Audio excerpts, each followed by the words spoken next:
Neno la Bwana lilimjia Yeremia litiwa na uzito usio wa kawaida. Halikuwa neno la unabii kwa ajili ya Israeli pekee, lilikuwa neno kwa ajili ya maisha yake binafsi.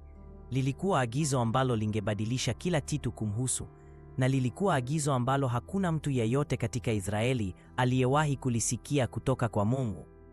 Bwana akamwambia, Yeremia, usichukue mke, na hapa mahali ulipo usizae watoto wala wana wala binti.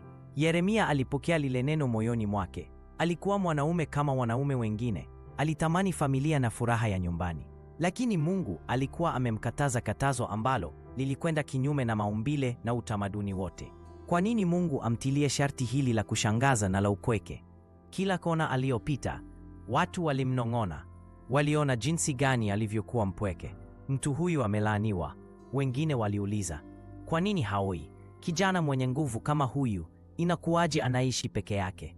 Hata marafiki zake wa karibu hawakuelewa. Walijaribu kumshauri, kumtafutia wachumba wazuri kutoka familia bora.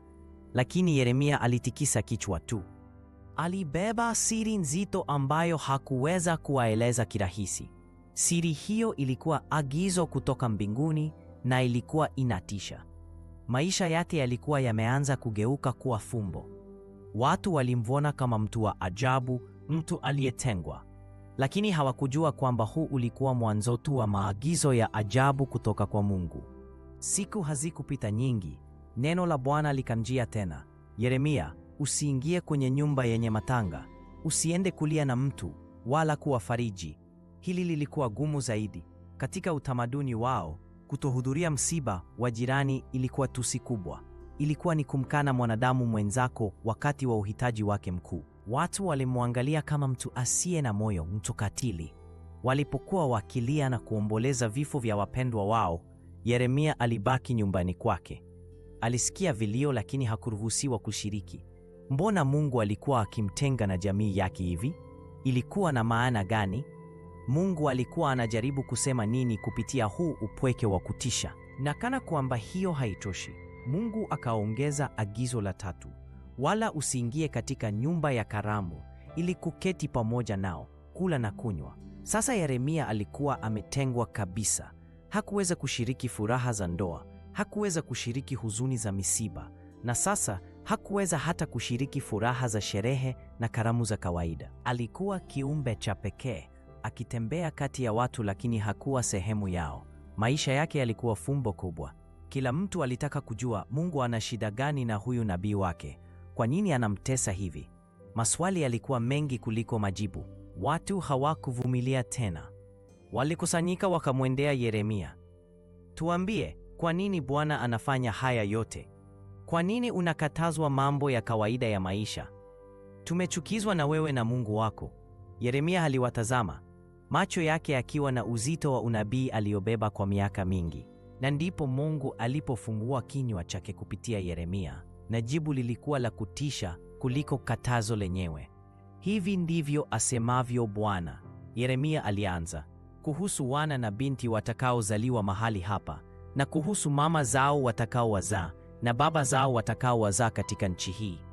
Alisimama kidogo, akivuta pumzi kabla ya kutoa neno ambalo lingeua matumaini yote. Watakufa kifo cha maradhi mabaya. Sauti ya Yeremia ilipaa. Hawataombolezwa wala hawatazikwa. Watakuwa kama samadi juu ya uso wa nchi. Watu walisikiliza kwa hofu na kutoamini. Hii ndiyo ilikuwa sababu. Mungu hakuwa akimtesa Yeremia, alikuwa akimepusha na maumivu yasiyoelezeka yalikuwa yanakuja. Mungu alikuwa anamwambia asiweke mizizi mahali ambapo palikuwa panaenda kumolewa kabisa. Wataangamia kwa upanga na kwa njaa, aliendelea, na maiti zao zitakuwa chakula cha ndege wa angani na cha wanyama wa nchi. Ukimya mzito ulitawala. Watu walianza kuelewa ukubwa wa hukumu iliyokuwa mlangoni. Ghafla, maagizo yale mengine yalianza kuwa na maana. Kwa nini Mungu alimkataza kwenda kwenye matanga? Usiingie nyumba ya matanga, Mungu alimueleza. Kwa sababu nimeondoa amani yangu katika watu hawa, nimeondoa fadhili zangu na rehema zangu. Mungu alikuwa anaeleza kuwa maangamizi yajayo yatakuwa makubwa kiasi kwamba hakutakuwa na nafasi ya kuomboleza. Kifo kitakuwa kila mahali, kila mtu atakuwa na msiba wake mwenyewe. Watu watakufa na kuachwa barabarani, bila mtu wa kuwazika, bila mtu wa kualilia. Ilikuwa ni picha ya kutisha ya ukiwa uliopitiliza. Na kwa nini alikatazwa kwenda kwenye karamu?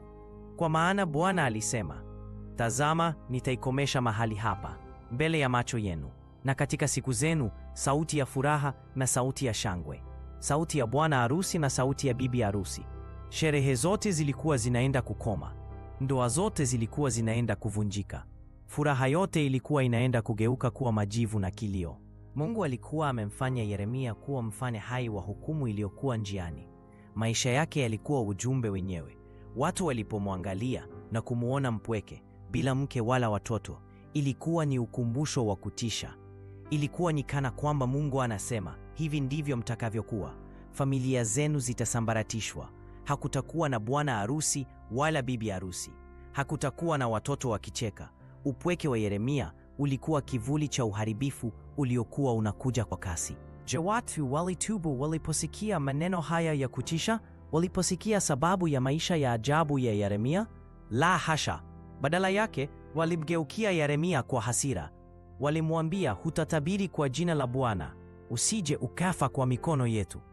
Walichukia ujumbe na wakamchukia mjumbe. Walimkamata, wakampiga na wakamtupa gerezani. Walimtupa hata ndani ya kisima kirefu chenye matope mengi, wakimwacha afe humo.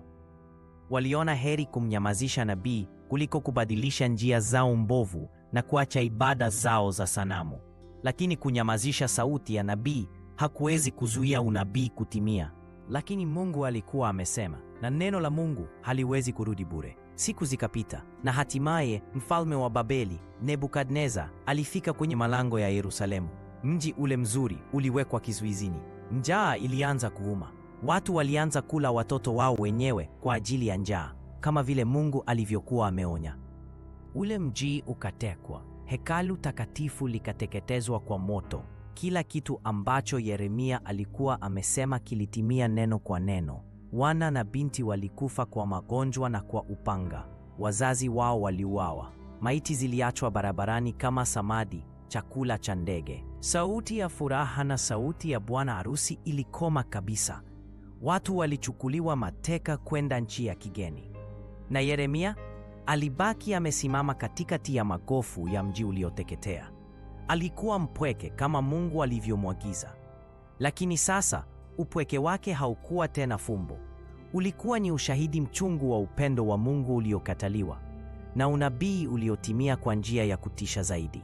Yeremia alikuwa amepoteza kila kitu ili kutii, lakini hakujua kwamba katikati ya uharibifu huo Mungu alikuwa na mpango mwingine, mpango wa agano jipya ambalo lingeandikwa sio kwenye mawe bali kwenye mioyo ya watu. Lakini kabla ya hilo kulikuwa bado na safari ndefu ya mateso iliyokuwa inamsubiri yeye na mabaki ya watu wake.